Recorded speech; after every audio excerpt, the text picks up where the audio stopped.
بسم الله الرحمن الرحيم. الحمد لله رب العالمين، والصلاة والسلام على أشرف الأنبياء والمرسلين سيدنا ونبينا ومولانا محمد وعلى آله وصحبه أجمعين، أما بعد. فأعوذ بالله من الشيطان الرجيم. بسم الله الرحمن الرحيم. يا أيها الذين آمنوا اجتنبوا كثيرا من الظن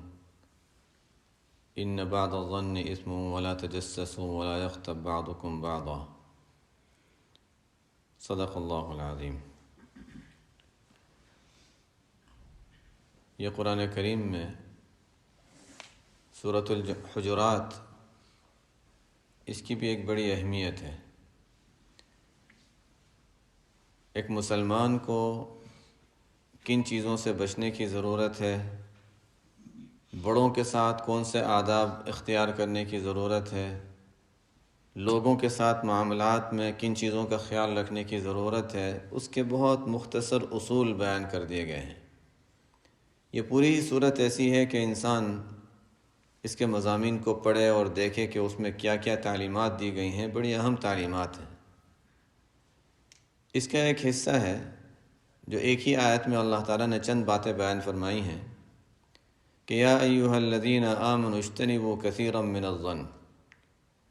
اے ایمان والو بہت زیادہ گمان کرنے سے بچا کرو. انسان نے ایک چیز دیکھی، دیکھ کر نتیجہ کچھ اور نکال لیتا ہے.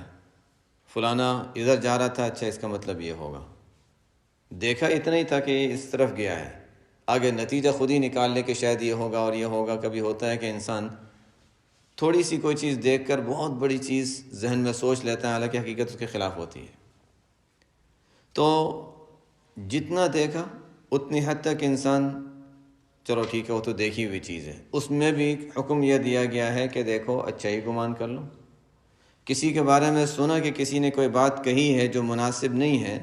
کبھی ایسا ہوتا ہے کہ اس غیر مناسب بات کو انسان سوچ کر اس پر مزید سوچتا ہے، اچھا ٹھیک ہے یہ ایسا کہا ہے تو اس کا مطلب یہ ہوگا، اچھا شاید فلانے نے اس کو یہ کہا ہوگا. جیسے اب بہت سو کی عادت ہوتی ہے، ایک چیز پر دوسری چیز بناتے چلے جاتے ہیں، حالانکہ اس کی حقیقت سے کبھی تعلق بھی نہیں ہوتا. یہ بات کی چیزیں تو ہیں ہی، وہ غلط ہیں، لیکن یہ بتایا گیا ہے کہ جو پہلی چیز تھی اس کے بارے میں بھی اچھا ہی گمان کر لو. حسن الظن من حسن العبادہ، اچھا گمان کرنا یہ بھی حسن عبادت میں داخل ہے. آپ صلی اللہ علیہ وسلم کا ارشاد ہے. تو اجتنبوا کثیرا من الظن، دیکھو بہت زیادہ گمان کرنے سے بچا کرو. اس سے کہ جب انسان بہت زیادہ گمان کی بنیاد پر فیصلے کرتا ہے، اور بیماری ہوتی ہے بہت سی مرتبہ کہ واقعتاً اگر ہم دیکھیں تو بہت سی مرتبہ یہ جیسے وہم ایک بیماری ہے، اور انسان جب وہم کے پیچھے پڑتا ہے، وہم کیا چیز ہے، کیا کہتے ہیں نا کہ جب وضو کیا اور خیال یہ ہوا کہ شاید وضو ہوا یا نہیں ہوا، پھر یہ خیال ہوا شاید یہ ہوا. وہم کی جب بیماری انسان کو ہوتی ہے تو بڑھتے بڑھتے بڑھتے وہ بہت زیادہ بڑھ جاتی ہے. اس لیے جب شبہ ہو تو حدیث میں آیا نہیں شبہ پر عمل نہ کرو، بس یقین پر عمل کر لو، ورنہ وہ بڑھتی چلی جائے گی. اور شیطان تو اس میں پھر اور زیادہ حصہ لگاتا ہے کہ انسان کو پریشان کر کے کہ آہستہ آہستہ مقصد یہ ہوتا ہے عبادت سے روکنا، اور روکنا مقصود ہوتا ہے کہ انسان وہم میں پڑھ کے چھوڑ ہی دے کام کرنا. کسی طریقے سے انسان آگے بڑھنے سے رک جائے، عبادت سے رک جائے، تو یہ اس میں مختلف شیطان مختلف طریقے اختیار کرتا ہے. اس میں سے ایک وہ وہم بھی ہوتا ہے. بہرحال جس طرح وہ ایک بیماری ہے، یہ گمان یہ بھی ایک بیماری ہے کہ انسان کی عادت ہو گئی، اچھا فلانے کو یہ دیکھا تو اس سے یہ سوچے گا، پھر اس پر یہ، پھر اس پر یہ، اور چلتے چلتے پتہ نہیں کہاں سے کہاں بات نکل جائے گی. تو قرآن نے شروع سے ہی منع کر دیا، دیکھو بہت زیادہ اس طرح گمان کرنے اور سوچ، چاہے جائز ہو اور کوئی غلط نہ ہو، تب بھی خامخواہ گمان کی بنیاد پر کوئی رائے قائم نہ کرو. اجتنبوا کثیرا من الظن، اس لیے کہ جب گمان کی عادت ہو جاتی ہے کہ اچھا گمان کی بنیاد پر ایک فیصلہ کیا، ایک رائے قائم کی، جائز بھی ہوگی، تو کبھی کیا ہوگا کہ ناجائز تک بھی انسان پہنچ جائے گا. ان بعض الظن اثم، بعض گمان گناہ ہوتے ہیں، تو بعض گناہ ہیں تو بہت زیادہ ان چیزوں میں پڑو ہی نہیں. یعنی یہ نہیں کہ تمام گناہ ہیں، لیکن جیسے کہتے ہیں کہ زیادہ بات انسان جب کرتا ہے تو جائز کلام بھی ہوگا، لیکن زیادہ بات کرنے کی عادت ہوتی ہے تو انسان غلط کام میں بھی مبتلا ہو جاتا ہے، غلط باتوں میں مبتلا ہو جاتا ہے. جب عادت ہے بلا وجہ بات کرنے کی، کوئی صحیح بات نہیں ملی تو اچھا چلو ٹھیک ہے، کوئی جھوٹی ہی بات کہہ دی، کوئی جھوٹا ہی مذاق کر دیا، کوئی ایسی چیز کر دی جو دوسرے کے لیے تکلیف کا باعث بن گئی۔ تو جس طرح زیادہ کلام وہ انسان کے لیے گناہ تک پہنچنے کا ذریعہ بن جاتا ہے، زیادہ بات کرنا اسی طرح زیادہ گمان کرنا بھی انسان کے لیے گناہ تک پہنچنے کا ذریعہ بن جاتا ہے۔ تو یہ پہلے سے روک دیا، دیکھو بہت زیادہ ان چیزوں میں نہ پڑو، اپنے حد تک اپنے کام سے کام، بہت زیادہ خواہ مخواہ گمان کرنا، رائے قائم کرنا، اس کی فکر میں نہ پڑو۔ اجتنبوا کثیرا من الظن، اس لیے کہ ان بعض الظن اثم۔ اچھا ٹھیک ہے، گمان کرنے سے منع کر دیا تو ہم تحقیق کر لیں، دیکھا فلانے کو اس طرح کرتے ہوئے، اچھا وہ اس طرح بات کر رہے تھے، مجھے دیکھ کے بات کر رہے تھے تو میرے خلاف ہی بات کر رہے ہوں گے، گمان کرنا منع ہے، چلو جا کے تحقیق کر لیں۔ ولا تجسسوا، تحقیق بھی نہ کرو، رکاوٹ ہی ڈال دی، راستہ ہی بند کر دیا، تحقیق نہ کرو۔ تحقیق کریں گے تو کیا ہوگا؟ کسی سے بات کریں گے، کسی سے تذکرہ کریں گے، اور آگے فرمایا ولا تجسسوا، تحقیق بھی نہ کرو، ولا یغتب بعضکم بعضا، ایک دوسرے کی برائی بھی نہ کرو۔ تمام راستے بند کر دیے، بس اچھا گمان رکھو، ظنوا خیرا، اچھا گمان رکھو اور اپنا دل صاف رکھو، اس لیے کہ اللہ تعالیٰ کے یہاں مقبولیت ان دلوں کی ہے، الا من اتى اللہ بقلب سلیم، جو اللہ کے پاس صاف دل لے کر پہنچے گا قیامت میں۔ عبادت میں بھی اسی طرح صاف دل ہوگا تو عبادت میں وہ دھیان اور اخلاص اور اللہ تعالیٰ کی طرف سے قبولیت کے آثار نظر آئیں گے، ورنہ دل میں جب گندگیاں اس طرح کی بھری ہوتی ہیں تو عبادات کے اندر بھی وہ پختگی، وہ کمال، وہ خشوع اور وہ دھیان حاصل نہیں ہوتا۔ ولا یغتب بعضکم بعضا، پھر غیبت کی مذمت آگے بیان کی گئی کہ یہ چیزیں انسان کو غیبت تک اور غیبت بدگمانی تک دونوں ایک دوسرے کے ساتھ تعلق رکھتے ہیں، یہ انسان کو ایک دوسرے کے ساتھ کبھی بدگمانی کی وجہ سے غیبت، کبھی غیبت کی وجہ سے بدگمانی، یہ چیزیں ساتھ ساتھ چلتی ہیں۔ فرمایا کہ دیکھو غیبت اتنی بری چیز ہے، ایحب احدکم ان یأکل لحم اخیہ میتا،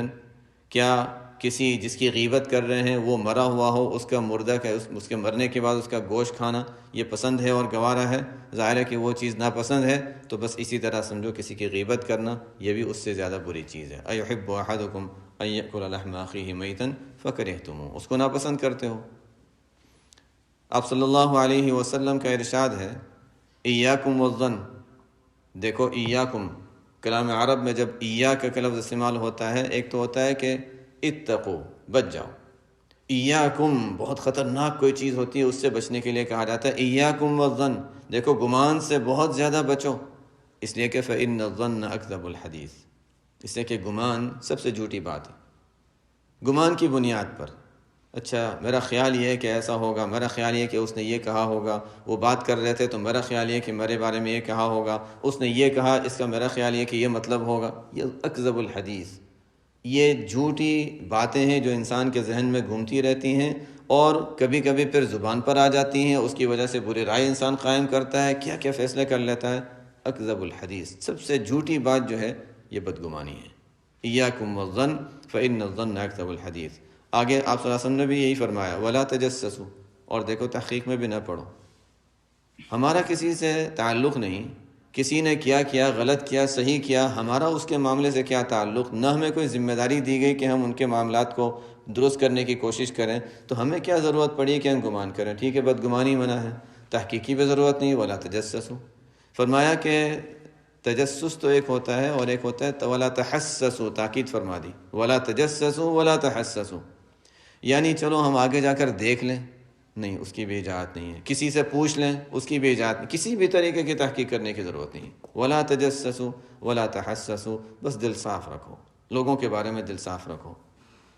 ولا تباغضوا، ایک دوسرے سے بغض بھی نہ رکھو، اور وکونوا اخوانا، بھائی بھائی بن کر رہ جاؤ، یہ آپ صلی اللہ علیہ وسلم کی تعلیم ہے۔ اور یہی سورہ حجرات میں اگر ہم دیکھیں تو وہاں پر بھی آپ اللہ تعالیٰ نے جو ہمیں تعلیمات دی ہیں اس میں یہی تھا کہ دیکھو کہ وَإِن طَائِفَتَانِ مِنَ الْمُؤْمِنِينَ اقْتَتَلُوا فَأَصْلِحُوا بَيْنَهُمَا فَإِن بَغَتْ إِحْدَاهُمَا عَلَى الْأُخْرَى، اگر لڑائی جھگڑے ہو جاتے ہیں آپس میں صلح کرا دو، وہ سورہ حجرات میں بھی اسی طرح کی تعلیمات ہیں، یہ آپ صلی اللہ علیہ وسلم نے یہی تعلیم دی مختصر حدیث کے اندر کہ دیکھو بدگمانی بھی نہ کرو، خواہ مخواہ کے گمان بھی نہ کیا کرو، تحقیقات میں بھی نہ پڑو، اور ایک دوسرے سے بغض اور کینہ بھی نہ رکھو، اور بھائی بن کر مل جل کر رہو۔ یہ ایک بہت بہترین ماحول ہوتا ہے جیسے اللہ تعالیٰ نے الحمدللہ یہاں پر جو ماحول دے رکھا ہے، اس کے الحمدللہ ہر ایک اپنے اپنے کام میں لگا ہے، اور جس کو کہتے ہیں جنتی ماحول، کہ جنت میں کیا ہوگا، اعلیٰ سرر متقابلین، آپس میں وہاں کینہ وغیرہ سب کچھ بھی نہیں ہوگا، کسی سے کوئی بغض اور کینہ اور عداوت، وہاں وہ چیز ہے ہی نہیں، گندگیاں ہے ہی نہیں۔ جب اللہ تعالیٰ دنیا میں بھی اس کی کچھ مثالیں دے دیتے ہیں، نقشے دے دیتے ہیں کہ جہاں کچھ ایسے لوگ جمع ہوں، آپس میں سب کے دل صاف ہے، کسی کو کسی سے کوئی بغض نہیں، کوئی کینہ نہیں، کوئی عداوت نہیں، سب مل مل کر رہتے ہیں، تو یہ واقعی وہ جنتی ایک ماحول کا ایک منظر اللہ تعالیٰ نے پیش فرمایا ہے۔ وَكُونُوا عِبَادَ اللَّهِ إِخْوَانًا۔ ایک حدیث میں آپ صلی اللہ علیہ وسلم نے، بہرحال احادیث تو اس سلسلے میں بہت ہیں، اب آگے چلتے ہیں، قرآن کی آیت ہو گئی، حدیث ہو گئی۔ اب دیکھنا یہ ہے کہ یہ بدگمانی جس سے ہمیں منع کیا گیا ہے، ایک تو یہ کہ جیسے اس کا شروع میں ہی راستہ بند کر دے کہ بس جائز گمان سے بھی بچوں کے خواہ بدگمانی تک نہ پہنچ جاؤ، لیکن بعض ایسے اسباب ہوتے ہیں جس کی وجہ سے انسان بدگمانی تک پہنچتا ہے، اس سے بچنے کی ضرورت ہے۔ ہم بہت سی مرتبہ کسی چیز کا جب علاج کرنا چاہتے ہیں تو ہم سوچتے ہیں اس سے رک جائیں، لیکن اسباب کو نہیں روکتے۔ بد نظری سے بچنا چاہتے ہیں، یہ نہیں دیکھتے کہ کس سبب سے وہ بد نظری ہوئی ہے، ان اسباب کو نہیں چھوڑتے۔ کوئی گناہ ہے جس میں مبتلا ہوئے تھے تو اس گناہ سے بچنے کی کوشش کریں گے، توبہ کریں گے، لیکن وہ اسباب جو اختیار کیے تھے ان کو نہیں چھوڑتے۔ یہ ہے کہ ہمیں اسباب پر غور کرنے کی ضرورت ہے کہ وہ کیا وجہ ہے، جس کی سبب کیا بنا تھا کہ ہم اس گناہ میں مبتلا ہوئے تھے۔ ان اسباب سے انسان ذرا بچ جائے، اپنے آپ کو بچا لے، تو پھر انسان کے لیے آگے بڑھنے میں مدد ملتی ہے اور آسانی ہوتی ہے۔ بہرحال اسباب میں ایک تو بڑا سبب یہی جس کو قرآن نے ہی بتا دیا کہ دیکھو جائز جو سوچ ہے، گمان ہے نا خواہ دوسروں کے بارے میں، وہ بھی چھوڑ دو۔ تو بلا وجہ دماغ سے وہ کام نہ لو جو دماغ جس کام کے لیے نہیں بنایا گیا۔ ہم نے کوئی چیز دیکھی، دیکھ کر ایک بات ہم نے سنی، اس بارے میں رائے قائم کرنا، اس حد تک تو ٹھیک ہے، ایک رائے ہے، لیکن جو دیکھا ہی نہیں، جب کوئی ایک چیز دیکھی ہی نہیں، ہم نے دیکھا بس دو لوگ بات کر رہے تھے، کچھ اشارے کر رہے تھے، ہم نے اس سے نتیجہ جو نکالا، حالانکہ وہ تو کان سے سننے کی بات تھی، ہم نے کان سے سنا نہیں اور ذہن سے وہ فیصلہ کر لیا جو ذہن کا کام نہیں تھا۔ تو دماغ کو اس کے غلط جگہ میں جب ہم استعمال کر رہے ہیں تو نتیجہ بھی غلط نکلتا ہے۔ جیسے کہتے ہیں کہ ہر انسان کے تمام کان ہیں، آنکھ ہے، یہ تمام کو اللہ تعالیٰ نے ایک خاص محدود صلاحیتیں دی ہیں۔ آنکھوں کا کام ہے دیکھنا، وہ صرف دیکھنے کا کام کرے گی، اس سے زائد آگے کا کام اس کا نہیں ہے۔ آنکھ سے ہم نے ایک چیز دیکھی اور ہم نے فیصلہ کیا کہ وہ یہ بات کر رہے ہیں، یہ آنکھوں کا فیصلہ نہیں تھا، یہ ہم نے غلط فیصلہ کیا ہے، آنکھ سے کرنے کا نہیں، وہ تو سننے سے، کان سے تعلق رکھنے والی چیز تھی۔ تو بہرحال ہر چیز کا اللہ تعالیٰ نے ایک حد رکھی ہے۔ آنکھ دیکھنے کا کام کرے گی، اس سے ہم سننے کا کام نہیں لے سکتے۔ کان سے سننے کا کام ہے، اس کا کام دیکھنا نہیں ہے، اس سے ہم دیکھنے والے،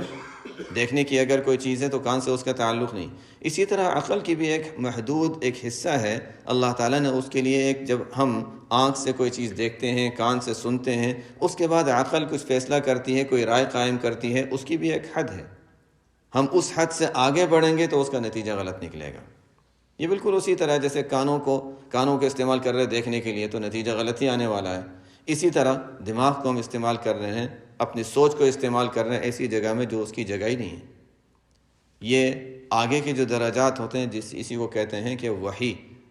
وحی کی جو ضرورت پیش آئی، وہ کیوں؟ اس لیے کہ انسان اپنی عقل سے یہ پہچان نہیں سکتا تھا کہ اللہ تعالیٰ کو راضی کیسے کرے، تو اللہ تعالیٰ نے انبیاء علیہ السلام کے ذریعے سے اور وحی کے ذریعے سے ہمیں وہ باتیں بتائیں کہ اچھا اب یہ عقل سے فیصلہ کرنے کی چیز نہیں تھی کہ اللہ تعالیٰ کی رضا کس میں ہے۔ ہم عقل سے نہیں پہچان سکتے تھے کہ مرنے کے بعد کیا ہوگا، جنت ہے دوزخ ہے، عقل سے ہم نہیں پہچان سکتے تھے، تو اللہ تعالیٰ نے انبیاء کے ذریعے سے اور وحی کے ذریعے سے وہ تعلیمات دی۔ تو عقل کی بھی ایک حد ہے، ایک لمٹ ہے۔ شریعت آ گئی، عقل کے بات وہاں ختم ہو گئی، وہاں پر شریعت آئے گی، وحی آئے گی، عقل کی لمٹ وہاں ختم ہو جاتی ہے۔ بہرحال تو اصل تو یہ ہے کہ انسان زائد سوچنا اور خواہ گمان کی بنیاد پر فیصلے کرنا، اس کی عادت ختم کر دیں۔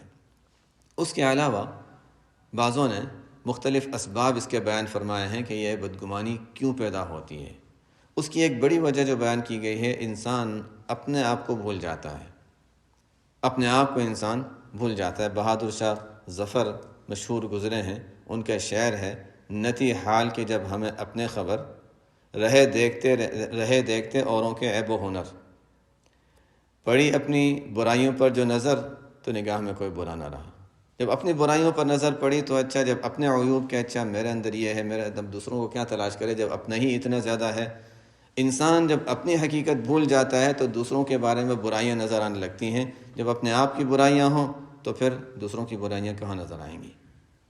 صحابہ رضی اللہ تعالیٰ عنہ کا ہم حال دیکھیں تو یہی چیز ہوا کرتی تھی. ہر ایک کو اپنے بارے میں واقعات پہلے کئی مرتبہ آیا، تذکرہ آتا رہا، ہر ایک کو اپنے بارے میں یہ تھا پتہ نہیں میری حالت کیا ہے. عمر رضی اللہ تعالیٰ عنہ جیسے شخص گھبرا رہا ہے کہ پتہ نہیں منافقوں کی فہرست میں میرا نام نہ ہو. حذیفہ رضی اللہ تعالیٰ عنہ وہ ان کو اندیشہ ہو گیا کہ پتہ نہیں میرا ایمان بھی صحیح ہے یا نہیں ہے. اور ابوبکر رضی اللہ تعالیٰ عنہ کا دور ہے، جنگ ہو رہی ہے ایک جگہ، فتح میں دیر ہو گئی، صبح سے لے کر دوپہر تک دیر ہو گئی فتح میں. میری بدعملی کی نحوست ہے، ورنہ حق میں تو اتنی طاقت تھی کہ فوراً غالب آ جاتا. یہ میری بدعملی کی وجہ سے دیکھو ان لوگوں کو اتنی دیر لگی فتح میں. ہر چیز میں اپنے آپ پر نظر، حالانکہ وہاں کیا تھا، بس اپنے آپ پر نظر تھی، اپنے عیوب پر نظر تھی، دوسروں کا نہیں بلکہ اپنے آپ پر نظر تھی کہ میری حالت یہ ہے. بہرحال پہلی بنیاد تو یہ ہے، ایک تو یہ ہے کہ انسان بلا وجہ زائد سوچنے کی جو عادت ہے، گمان کی بنیاد پر جو انسان رائے قائم کرتا ہے، اس سے اپنے آپ کو بچانے کی کوشش کرے. نمبر 2، انسان اپنے عیوب پر، اپنے حال پر نظر کرے تو پھر دوسروں کے عیوب اور دوسروں کی برائیاں انسان کو نظر نہیں آتی، بلکہ اپنے ہی عیوب میں انسان، اسی میں وہی کافی ہے کہ انسان اپنے عیوب دیکھ لے، دوسروں کے عیوب پھر نظر نہیں آتے. تیسری بات کہ بہت سی مرتبہ ہم دوسروں کے بارے میں کوئی رائے قائم کرتے ہیں، اس میں غلط فہمی کا بہت سی مرتبہ دخل ہوتا ہے. غلط فہمی حقیقتاً کچھ اور ہے. اب امام صاحب سے نماز پڑھانے آگے گئے، کوئی کہے گا اچھا نماز سے ان کو پیچھے ہٹا دیا. الحمدللہ یہاں پر تو سب جنتی ماحول ہے تو کوئی بدگمانی نہیں ہے، لیکن کوئی سوچے گا اچھا امام صاحب کو نماز سے پیچھے ہٹا دیا، بس یہ خیال تھا کہ کہیں مسافر تو نہیں ہو گئے، اس لیے کہیں پہلے سے ذہن میں اچھی طرح بات پکی ہو جائے کہ مسافر نہ ہو، اس وجہ سے ہم نے سوچا کہ اچھا ٹھیک ہے بعد میں سوچ لیں گے کہ مسافر ہوئے نہیں ہوئے، اس لیے نماز کا وہ مسئلہ تھا. تو لیکن یہاں دیکھو، اب اور کوئی جگہ ہوتی، کوئی اور مسجد ہوتی تو لوگ کیا اچھا دیکھو امام صاحب مصلی پر چلے گئے تھے، ان کو پیچھے ہٹا دیا، اور پتہ نہیں کیا کیا بڑی بڑی تعمیرات بن جاتی ہیں اس پر، حالانکہ اس کی حقیقت کچھ بھی نہیں تھی. تو یہ ہوتا ہے غلط فہمی، اور غلط فہمی کے بعد بات نہیں کی. ٹھیک ہے تذکرہ کر لیتے، ایک تو یہ کہ بدگمانی کرتے ہی نہیں، اگر ہو گئی تھی تو پوچھ لیتے چلو ٹھیک ہے. اصل تو یہ تھا کہ ولا تجسسوا، اگر گمان سے بچ جاتے تو تحقیق کی ضرورت نہیں تھی، لیکن بدگمانی جب آئی ہے اچھا چلو ٹھیک ہے پھر پوچھ ہی لو کہ کیا بات ہوئی تھی، کیا ہوا تھا، تاکہ وہ ذہن سے وہ بات نکل جائے. تو یہ ہے کہ غلط فہمی ہوتی ہے بہت سی مرتبہ کسی چیز میں، اور انسان غلط فہمی کے بعد اس کی صفائی کی اور وضاحت کی کوشش نہیں کرتا. پہلا درجہ تو یہ تھا کہ اس سے ہی بچ جاتا، گمان سے ہی بچ جاتا، وہ اعلیٰ درجہ تھا. اعلیٰ درجے پر نہیں ہے تو اچھا ٹھیک ہے کھل کر بات کر لے، بات واضح کر لے کہ اچھا کیا حقیقت ہے، میرے ذہن میں یہ بات آ رہی ہے تو اچھا مجھے اس کی وجہ سے بدگمانی ہو رہی ہے، اچھا یہ بات واضح ہو جائے.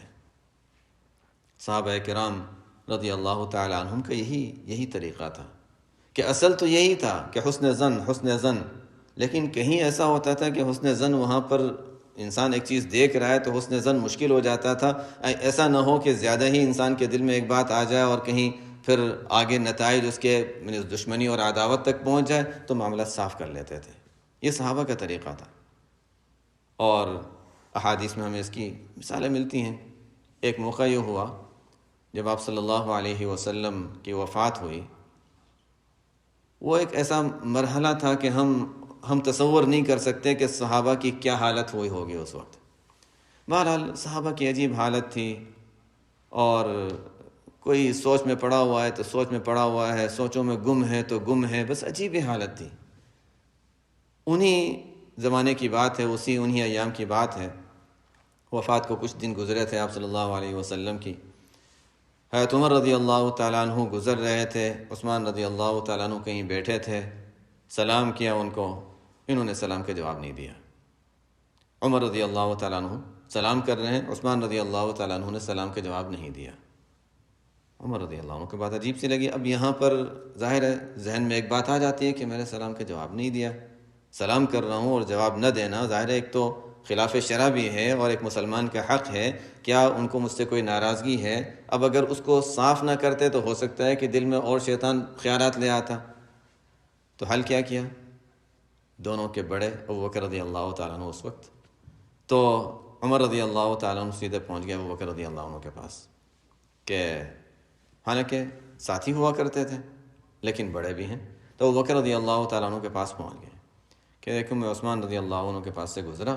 میں نے ان کو سلام کیا، انہوں نے سلام کا جواب نہیں دیا۔ تو ابو بکر رضی اللہ عنہ نے بھی یہ نہیں فرمایا اچھا بس ٹھیک ہے کوئی بات نہیں رہنے دو، نہیں چلو ٹھیک ہے چلتے ہیں بات کر لیتے ہیں، اس لیے کہ اتنا معلوم تھا کہ وہ ایسے شخص نہیں ہیں کہ اس بلا وجہ کوئی ایسا کوئی کام کرتے، تو اس لیے کوئی نہ کوئی ضرور اس کے پیچھے کوئی وجہ ہوگی، وجہ واضح کر لیتے ہیں تاکہ دل بالکل صاف ہو جائیں۔ یہ دونوں حضرات عثمان رضی اللہ عنہ کے پاس گئے۔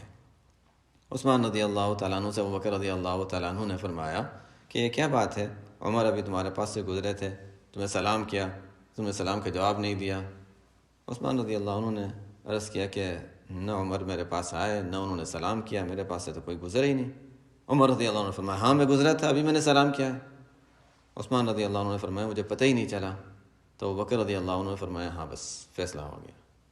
فرمایا کہ عثمان صحیح کہہ رہے ہیں کہ ان کو واقعتاً پتہ نہیں چلا کہ یہاں سے گزرے تھے، اچھا یہ بتاؤ کہ کس سوچ میں لگے ہوئے تھے، اس لیے کہ اتنی سوچوں میں گم تھے کہ پتہ ہی نہیں چلا کہ کوئی آیا ہے اور کسی نے سلام کیا۔ کبھی ایسا بھی ہوتا ہے اور ایسے واقعات ایسے لوگوں کے پیش آئے ہیں ناراضگی کے، کہ کسی نے سلام کیا، بیچارہ کوئی شخص سوچ میں اپنی سوچوں میں کہیں تھا، اس نے جواب نہیں دیا، یہی چیز پیش آئی تھی اور لوگوں کے ساتھ ہوا ہے، لوگ بیچارے ناراض ہو جاتے ہیں۔ بہرحال تو ابو بکر رضی اللہ تعالیٰ عنہ نے فرمایا ہاں بالکل صحیح ہے، لیکن یہ بتاؤ کہ کس سوچ میں تھے۔ آگے پھر ان سے بات کی، عثمان رضی اللہ تعالیٰ عنہ نے بتایا کہ آپ صلی اللہ علیہ وسلم ہمارے یہاں سے تشریف لے گئے، لیکن ہم نے بعض ایسی باتیں تھیں جو بنیادی اور نکتے کی بعض باتیں تھیں، وہ ہم پوچھ لیتے تو کتنا اچھا ہوتا۔ یہ فلانا سوال ہم نے نہیں پوچھا آپ صلی اللہ علیہ وسلم سے، وہ پوچھ لیتے تو کتنا اچھا ہوتا۔ ابو بکر رضی اللہ عنہ نے فرمایا ہاں مجھے اس کے جواب معلوم ہے، میں نے پوچھا تھا اور مجھے جواب معلوم ہے۔ یہ ابو بکر رضی اللہ تعالیٰ عنہ کی شان تھی کہ ان کی بات کو تسلیم بھی کیا جاتا تھا، ان کو بڑا مانا تھا۔ یہ صحابہ کی شان تھی کہ کسی ایک کو بڑا مان لیا، انہوں نے جو کہہ دیا اس کی بات کو مان لیا۔ پھر ان کی بات ایسی تھی کہ جنہوں نے وہ ایک بات کہہ دیتے تھے لوگ اس پر راضی ہو جاتے تھے۔ اور پھر یہ ہے کہ جہاں پر امت کو ایسا موقع آیا کہ کسی کو جواب معلوم نہیں تھا یا ایسے موقع پر کیا ہونا چاہیے، تو وہاں ابو بکر رضی اللہ تعالیٰ عنہ ہاں میں نے آپ صلی اللہ علیہ وسلم سے اس بارے میں پوچھا تھا۔ یہ ایک یعنی اللہ تعالیٰ نے ان کو جو جگہ دی تھی اس جگہ کے لحاظ سے ان کو وہ باتیں اور معلومات بھی پہلے سے ہی عطا فرما دی تھی۔ شروع سے ہم دیکھیں آپ صلی اللہ علیہ وسلم کی تدفین کہاں ہوگی؟ کوئی کہتا تھا کہ مسجد اقصیٰ کے پاس لے جاؤ، اس لیے کہ الی الارض التی بارکنا حولہ، وہاں پر لے جاتے ہیں ملک شام۔ کوئی کہہ رہا تھا مکہ مکرمہ جو اصل وطن ہے وہاں لے جاؤ۔ ابو بکر رضی اللہ عنہ نے فرمایا میں نے خود آپ صلی اللہ علیہ وسلم کو فرماتے ہوئے سنا ہے کہ اللہ تعالیٰ نبی کی روح وہیں قبض کرتے ہیں جہاں اللہ تعالیٰ ان کی دفن کے لیے جو جگہ پسند فرماتے ہیں، جہاں انتقال ہوا وہیں دفن ہوں گے۔ بس فیصلہ ہو گیا۔ خلافت کا مسئلہ آیا، ابو بکر رضی اللہ تعالیٰ عنہ وہاں موجود تھے، کوئی کہہ رہا تھا یہ ہونا چاہیے فلانا ہونا چاہیے۔ ابو بکر رضی اللہ عنہ نے فرمایا دیکھو تمام کی اپنی جگہ، انصار کا اپنا ایک مقام ہے، سب کا ایک مقام ہے، لیکن آپ صلی اللہ علیہ وسلم کا ارشاد میں نے خود سنا ہے الائمۃ من قریش، کہ ائمہ قریش خاندان سے ہونے چاہیے۔ فیصلہ ہو گیا۔ یہ جہاں جہاں بھی کوئی ضرورت پیش آتی تو ابو بکر رضی اللہ تعالیٰ عنہ کے پاس احادیث کی وہ باتیں موجود ہوتی تھیں آپ صلی اللہ علیہ وسلم کی تعلیمات میں، جو اس موقع پر امت کو جہاں ضرورت پیش آئی، جس کی ضرورت پیش آئی۔ بہرحال تو یہ صحابہ کا یہ طریقہ تھا، بدگمانی کو اور غلط فہمی کو، اپنے اندر غلط فہمی جو ہوتی تھی اس کو اندر رہنے نہیں دیتے تھے، بات صاف کر لی تاکہ بات واضح ہو گئی، ورنہ یہ اندر اندر پکتا ہے جس کو کہتے ہیں اور بڑھتا رہتا ہے پھر، تو اس کی وجہ سے خواہ دلوں میں دوری، آپس کے تعلقات میں خرابی، یہ سب چیزیں پیدا ہوتی ہیں۔ 3 چیزیں ہو گئیں۔ ایک تو پہلا درجہ کہ انسان زائد سوچنے سے اور گمان کی بنیاد پر رائے قائم کرنے سے ہی بچ جائے۔ دوسرا کہ انسان اپنے عیوب پر نظر کرے۔ تیسرا اگر کسی وجہ سے، تیسری وجہ جو ہوتی ہے وہ غلط فہمی ہوتی ہے، اگر غلط فہمی ہو گئی ہے تو انسان اس کو دور کرنے کی کوشش کرے۔ کبھی ایسا بھی ہوتا ہے کہ بعض کے لیے کوئی چیز، ہر ایک کا ایک درجہ ہوتا ہے، اس کو ہم ایک مثال سے مسئلے کے لحاظ سے ہم سمجھیں کہ ٹھیک ہے کسی کے لیے کوئی غلط کام کرنا، غلط کام تو غلط ہی ہے۔ اب ہم نے فقہ میں مسئلہ پڑھا ہے کہ اگر پانی تھوڑی بھی مقدار، تھوڑی سی مقدار کا پانی، چاہے زمزم ہی ہو، ایک جگ کے اندر زمزم تھا، اس میں خون کا ایک قطرہ گر گیا، مسئلہ کیا ہے کہ پورا ناپاک ہو گیا۔ لیکن بڑی مقدار میں اگر پانی ہے، چاہے وہ زمزم نہیں ہے، بڑی مقدار میں پانی ہے، اس میں نجاست گرتی ہے، وہ ناپاک نہیں ہوتا، اس لیے کہ بہت زیادہ مقدار ہے، بڑی مقدار ہے۔ حالانکہ ایک طرف زمزم ہے اور ایک طرف عام پانی ہے، لیکن ہم یہ نہیں دیکھیں گے کہ وہ پانی برکت والا تھا یا برکت والا نہیں تھا، یہ دیکھنا ہے کہ مقدار میں کم تھا یا زیادہ تھا۔ کبھی کبھی ہم اپنی حالت دیکھتے ہیں کہ اچھا ہم نے یہ کیا، اچھا فلانے بھی تو یہ کرتے ہیں، ٹھیک ہے، اگر کسی نے کچھ کام کیا ہے، ہم وہی تھا، اپنے عیوب پر جب انسان کی نظر ہوتی ہے تو انسان دوسروں کی غلطیوں کو غلطی نہیں بلکہ اس پر حسن ظن انسان کا غالب آ جاتا ہے۔ اس لیے کہ ہو سکتا ہے کہ اگر کسی نے کوئی غلطی کی ہے تو اس کے بدلے میں کتنی توبہ کر لی ہو، اس کے بعد ہو سکتا ہے کہ فلانا نے غلط کام کیا، کتنی نیکیاں اس کی جمع ہوں گی، جس کو کہتے ہیں مائے کثیر، مائے کثیر میں تو تھوڑا بہت گند برداشت ہو جاتا ہے، لیکن اگر ہمارے پاس اعمال صالحہ کی وہ زیادتی نہیں ہے، اور ہمارے پاس اگر وہ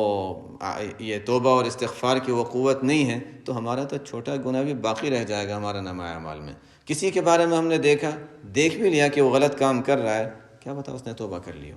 ہو سکتا ہے توبہ کر لی، ہو سکتا ہے اس کے اعمال اتنے زیادہ ہوں کہ اس کے نیک اعمال میں یہ گندگی بہہ جائے اور ختم ہو جائے، لیکن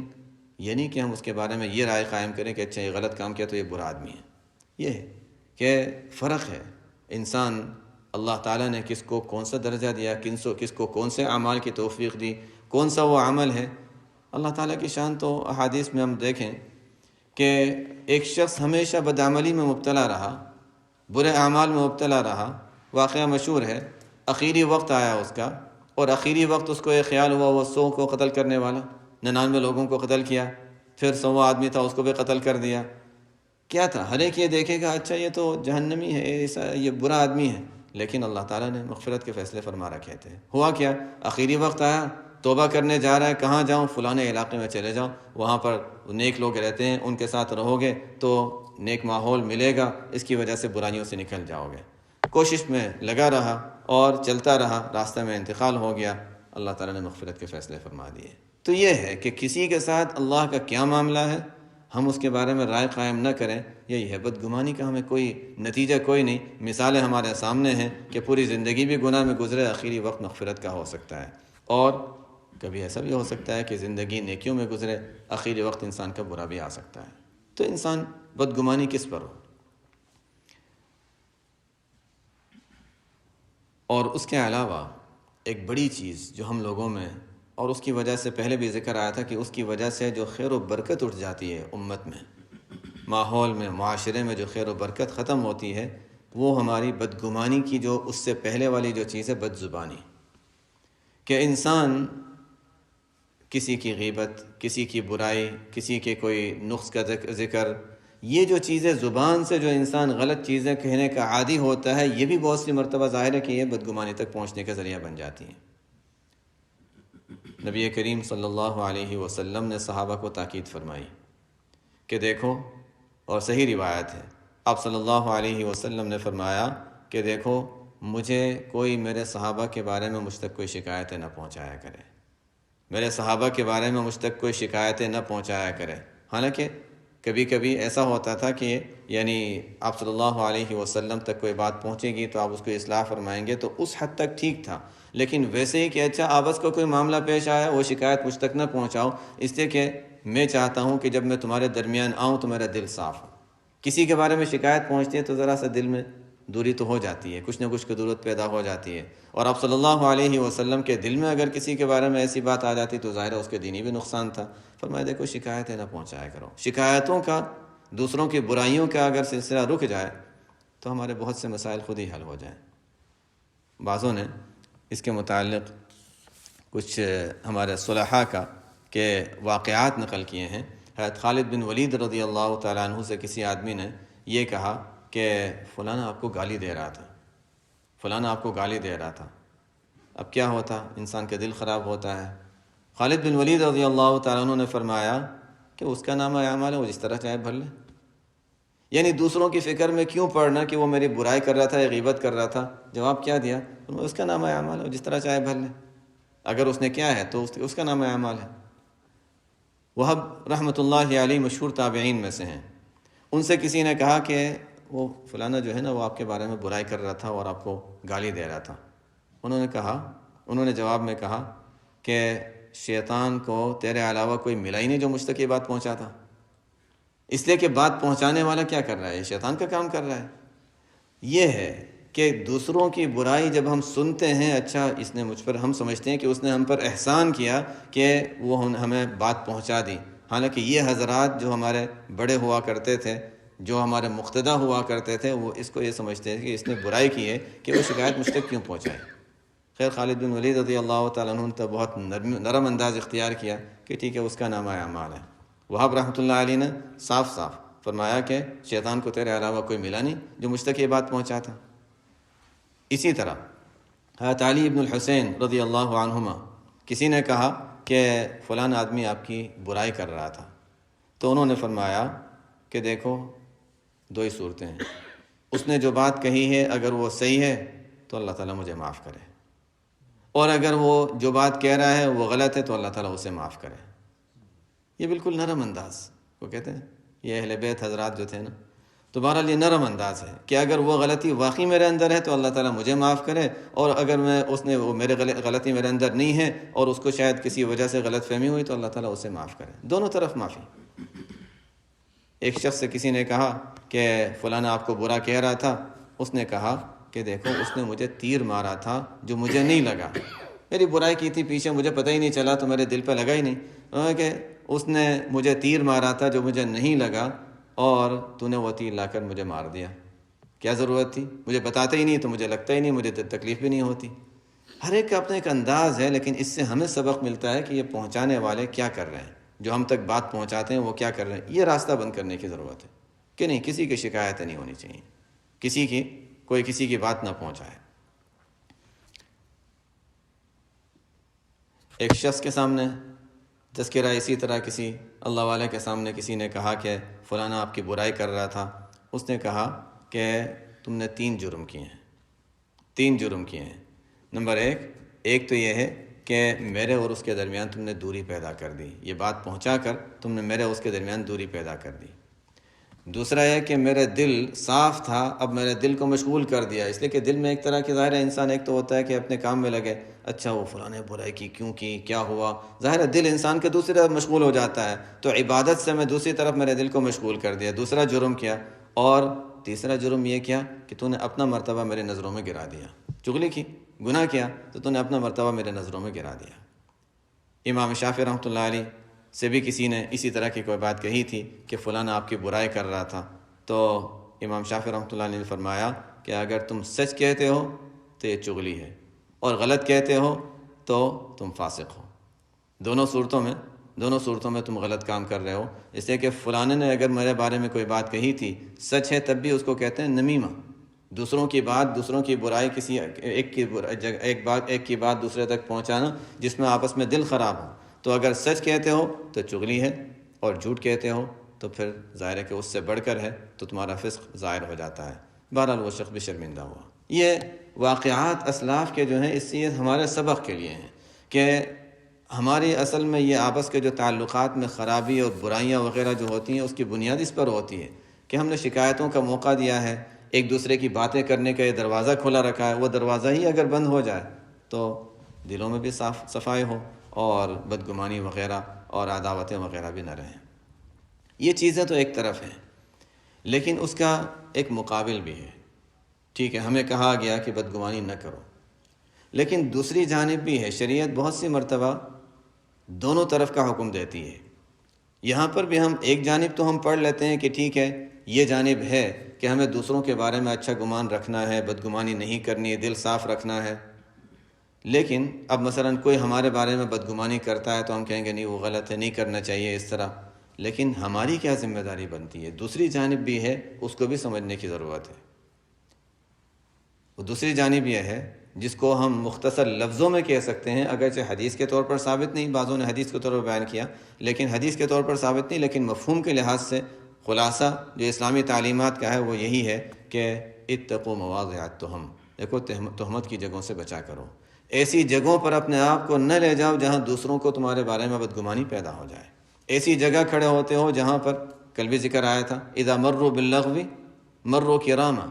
کہیں غلط کام ہو رہا ہے وہاں پر ٹھہرو گے تو دیکھنے والے یہ سوچیں گے اچھا یہ بھی ان میں شامل ہے، تو دوسروں کو بدگمانی کا موقع نہ دو، ایسے موقعوں سے بچو جہاں کسی کو بدگمانی ہو سکتی ہو۔ اس کی بھی مختلف مثالیں ملتی ہیں۔ حضرت عمر رضی اللہ تعالیٰ عنہ کا ارشاد ہے، حضرت عمر رضی اللہ تعالیٰ عنہ کا اپنا ارشاد ہے، فرماتے ہیں من عرض نفسہ للتہمہ فلا یلومن من اساء الظن بہ، جو شخص اپنے آپ کو کسی ایسے موقع پر رکھیں جہاں اس کے بارے میں لوگ برا گمان کر سکتے ہوں، تہمت والی جگہ میں اپنے آپ کو اگر پیش کرتا ہے اور اپنے آپ کو کھڑا کرتا ہے تو پھر اگر کوئی بدگمانی کرے تو اس کا ہی قصور ہے، وہ اس بدگمانی کرنے والے کا قصور نہیں ہے، تو اپنے آپ کو اس چیز سے بچانے کی ضرورت ہے۔ آپ صلی اللہ علیہ وسلم اعتکاف میں تھے، ازواج مطہرات میں سے صفیہ رضی اللہ تعالیٰ عنہ آپ صلی اللہ علیہ وسلم سے کچھ بات کرنے کے لیے مسجد میں تشریف لائیں، آپ سے بات کی، رات کا وقت تھا، آپ صلی اللہ علیہ وسلم سے جب بات پوری ہو گئی تو جانے لگیں، جب جانے لگیں تو آپ صلی اللہ علیہ وسلم مسجد نبوی کے دروازے تک ان کو چھوڑنے کے لیے، غالباً یہ کہ دروازے تک یا ذرا باہر تک چھوڑنے کے لیے تشریف لے گئے، تو وہاں جب پہنچے تو آگے دو صحابہ وہاں سے گزر رہے تھے، مشہور روایت ہے، دو صحابہ وہاں سے گزر رہے تھے، جب آپ صلی اللہ علیہ وسلم کو دیکھا کہ آپ تشریف لا رہے ہیں، آپ کے ساتھ کوئی عورت ہے، تو وہ دونوں صحابہ جو ہیں وہ ذرا تیزی سے چلنے لگے کہ اچھا ہم جلدی سے آگے چلے جاتے ہیں، تو آپ صلی اللہ علیہ وسلم نے روک لیا، اعلیٰ رسلکما، ٹھہر جاؤ، ذرا ٹھہر جاؤ، یہ میرے ساتھ صفیہ بنت حوی، یہ میری اہلیہ ہیں۔ ان کو بڑا عجیب لگا، یا رسول اللہ آپ کے بارے میں ہم کوئی بدگمانی کر سکتے تھے؟ ظاہر ہے کہ صحابہ اور آپ صلی اللہ علیہ وسلم کے بارے میں بدگمانی، کیا آپ کے بارے میں ہم بدگمانی کر سکتے تھے؟ فرمایا کہ نہیں، ان الشیطان یجری من الانسان مجری الدم، شیطان تو انسان کے اندر جیسے خون ہوتا ہے، پتہ بھی نہیں چلتا کہاں جا رہا ہے، کیسے جا رہا ہے، تو خون کی طرح شیطان انسان کے اندر چلتا ہے، کہیں تمہارے دل میں کوئی برا خیال ڈال سکتا تھا، اس لیے میں نے پہلے سے بات صاف کر دی۔ حالانکہ یہاں بدگمانی کی کوئی صورت نہیں تھی، آپ صلی اللہ علیہ وسلم ہیں، وہاں صحابہ ہیں، تو بدگمانی نہیں، لیکن امت کو تعلیم دے دی کہ دیکھو جہاں تمہیں یہ اندیشہ نہیں ہے لیکن پھر بھی یعنی اپنا معاملہ صاف رکھو، بدگمانی کا لوگوں کو موقع نہ دو۔ اس سے زیادہ واضح اور کیا ہوگا کہ خود آپ صلی اللہ علیہ وسلم اپنے بارے میں وضاحت فرما رہے ہیں کہ دیکھو یہ صفیہ بنت حوی ہے، حالانکہ مسجد سے تشریف لا رہے ہیں، مسجد ہے، رمضان کا مہینہ ہے، لیکن پھر بھی بات واضح کر دی، یہ امت کی تعلیم کے لیے کہ دیکھو تہمت والی جگہوں میں اپنے آپ کو نہ رکھو ورنہ لوگوں کو بدگمانی کا موقع ملے گا۔ نماز ہو رہی ہے اور وضو ٹوٹ جاتا ہے، انسان وضو کرنے کے لیے جائے، کبھی کبھی بچوں کو، اب تو خیر وہ بچے چھوٹے اتنے اس طرح کے نہیں، کبھی کبھی ہوتا تھا کہ بچوں کو شرارت ہوتی تھی، نماز کے دوران وہ چلے جاتے تھے شرارت کرنے کے لیے، لیکن اگر کوئی بڑا شخص ہے اور نماز کے دوران اس کو وضو کی ضرورت پیش آ گئی، اب وہ جا رہا ہے، ہو سکتا ہے کسی کے ذہن میں کہ نماز پڑھتے ہوئے کیوں نکل کے چلا گیا، تو حدیث میں کیا آتا ہے، ناک پکڑ لے، کہ لوگوں کو یہ پتہ ہے کہ نہیں ٹھیک ہے شاید ناک نکل لے، کچھ ہو رہا ہے یا ناک میں کچھ ہو گیا ہے، یعنی کسی ضرورت کی وجہ سے جا رہا ہے، تو یہ شرع نے اس کی حکمت یہ بیان کی ہے کہ اس وجہ سے کہ ناک پکڑ کے چلے جائے تاکہ کسی کو بدگمانی نہ ہو جائے، ضروری نہیں ہے لیکن ایک تعلیم یہ دی گئی ہے کہ دیکھو جہاں بدگمانی ہو سکتی ہے کسی کو، اس سے اپنے آپ کو ہمیں بچانے کی ضرورت ہے۔ حضرت ابن عمر رضی اللہ تعالیٰ عنہما، احرام کا موقع ہے، حج کے ایام ہیں، احرام باندھے ہوئے ہیں، سردی محسوس ہوئی، اب سردی ہے احرام میں تو یعنی کوئی سلا ہوا لباس تو پہن نہیں سکتے، تو ان کے جو شاگرد ساتھ تھے نافع رحمۃ اللہ علیہ، ان سے کہا کہ نافع مجھے ذرا سردی لگ رہی ہے، کچھ اوپر سے اڑا دو، تو جیسے اوڑھنے کا وہ جبے کی طرح ہوتا تھا جس میں ٹوپی بھی ہوا کرتی تھی، یہ ہوڈی کی طرح تقریباً، تو وہ اس طرح کا اوڑھنے کا تھا، تو نافع رحمۃ اللہ علیہ نے ابن عمر رضی اللہ تعالیٰ عنہ کے اوپر وہ ڈال دیا، سلا ہوا تھا لیکن سلا ہوا لباس چادر کی طرح اوڑھ سکتے ہیں، اس میں کوئی حرج کی بات نہیں ہے، ابن عمر رضی اللہ تعالیٰ عنہما کے اوپر وہ نافع رحمۃ اللہ علیہ نے وہ ڈال دیا، تو انہوں نے فرمایا کہ مجھے یہ میرے اوپر ڈال رہے ہو، حالانکہ محرم کے لیے تو اس کو پہننا منع ہے۔ یہاں پر بھی شرح نے یہی بات لکھی کہ دیکھو ابن عمر رضی اللہ تعالیٰ عنہما بھی سمجھتے تھے کہ ان کے لیے اس کو اوپر سے اوڑھنا درست ہے اور اوڑھ سکتے ہیں، لیکن دیکھنے والوں کو شبہ ہوتا ہے کہ ابن عمر محرم ہیں اور محرم ہو کر انہوں نے یہ پہنا ہوا ہے اوپر سے، یہ تو سلا ہوا شاید انہوں نے اس لیے کہ ہاتھ اندر ڈالے یا نہیں ڈالے وہ تو نظر نہیں آتا، یہ مشلا کی طرح اگر کوئی چیز ہے اور اوپر سے ایسے ڈال دیا گیا، آستین اندر نہیں ڈالی، تو وہ چادر اوڑھنے کے حکم میں اوڑھ سکتے ہیں، محرم بھی اوڑھ سکتا ہے، لیکن اگر دیکھنے والوں کو ہو سکتا ہے نظر نہ آئے تو دیکھنے والا یہ سوچے گا کہ ابن عمر نے احرام کی حالت میں سلا ہوا لباس پہن لیا۔ یہ بدگمانی سے، بدگمانی والی جگہوں سے اپنے آپ کو بچانا، یہ آپ صلی اللہ علیہ وسلم کی تعلیمات تھی، اور وہی صحابہ رضی اللہ تعالیٰ عنہم، صحابہ کرام رضی اللہ تعالیٰ عنہم کی تعلیمات میں یہ بات ملتی ہے۔ بہرحال یہ وہ چیزیں ہیں کہ دونوں طرف سے ہمیں احتیاط کی ضرورت ہے، دونوں طرف سے احتیاط کی ضرورت ہے۔ اب بہرحال خلاصہ کر لیتے ہیں کہ یہ بدگمانی جس کو ناجائز کہا گیا، بعض الظن اثم، بدگمانی جس کو ناجائز کہا گیا، وہ ناجائز کب ہے؟ کبھی کبھی انسان کو گناہ کا شبہ ہوتا ہے، وسوسہ ہوتا ہے، وہ گناہ نہیں ہوتا۔ اب کسی کو دیکھا اور برا خیال اس کے بارے میں آ رہا ہے، یہاں پر وہی ہے تھانوی رحمۃ اللہ علیہ والا اصول، اختیاری غیر اختیاری، اس سے ہمارے تمام مسائل حل ہو جاتے ہیں کہ اگر دل میں صرف خیال آ رہا ہے تو اس پر کوئی مواخذہ نہیں، یہ بدگمانی کے حکم میں نہیں ہے۔ اس وقت انسان سمجھتا ہے کہ اچھا میں نے کسی کو یہ دیکھا، اب ذہن میں برا خیال آ رہا ہے، صرف ذہن میں خیال کا آ جانا یہ بدگمانی وہ نہیں ہے جس پر مواخذہ ہے، لیکن علاج کی پھر بھی ضرورت ہے، علاج کی پھر بھی ضرورت ہے کہ کیوں بار بار کسی کے بارے میں برائی کے خیال آتے ہیں۔ تو بہرحال علاج کی ضرورت ہے وہ اپنی جگہ، لیکن اس پر آخرت میں مواخذہ نہیں ہے، گناہ نہیں ہے، اس لیے کہ غیر اختیاری طور پر آنے والا خیال ہے۔ بدگمانی پر مواخذہ اس وقت ہے جب انسان اس پر یقین کر لے، اور یقین کر کے کیا ہوتا ہے کہ انسان اس پر، اس کی وجہ سے اس کا رویہ، اس کا انداز بدل گیا اس کے ساتھ، اس لیے کہ وہی دل میں اس کے خیال کو پختہ کر لیا، تو انسان کا سامنے والے کے ساتھ رویہ بدل جاتا ہے، طریقہ بدل جاتا ہے، یا کسی کے سامنے تذکرہ کرتا ہے، یہ ہے جہاں پر مواخذہ ہے۔ اگر یہ چیز نہیں ہے تو اس بدگمانی پہ کوئی گناہ نہیں ہے، مواخذہ نہیں ہے، اس لیے کہ وہ غیر اختیاری طور پر آنے والا خیال ہے۔ تو یہ ہے بدگمانی منع ہے، اس کا علاج کرنے کی ضرورت ہے، لیکن گناہ کے حد تک جب پہنچتا ہے اس وقت جب انسان اس پر یقین کرے، اور یقین کرنے کے بعد پھر اپنا انداز، اپنا طریقہ اس کے ساتھ وہ بدل دے، یا کسی کے سامنے تذکرہ کرے، تو پھر یہ گناہ کی صورت آ جاتی ہے، ورنہ اس سے پہلے وہ قابل مواخذہ نہیں ہے۔ ہاں البتہ قابل علاج ضرور ہے، اس لیے کہ وہی شروع کے درجے پر انسان جب روکتا نہیں کسی بیماری کو تو بیماری بڑھتے بڑھتے پھر وہ مشکل ہو جاتی ہے، اس کا علاج مشکل ہو جاتا ہے۔ سبحانک اللہم و بحمدک، اشہد ان لا الہ الا انت، استغفرک و اتوب الیک۔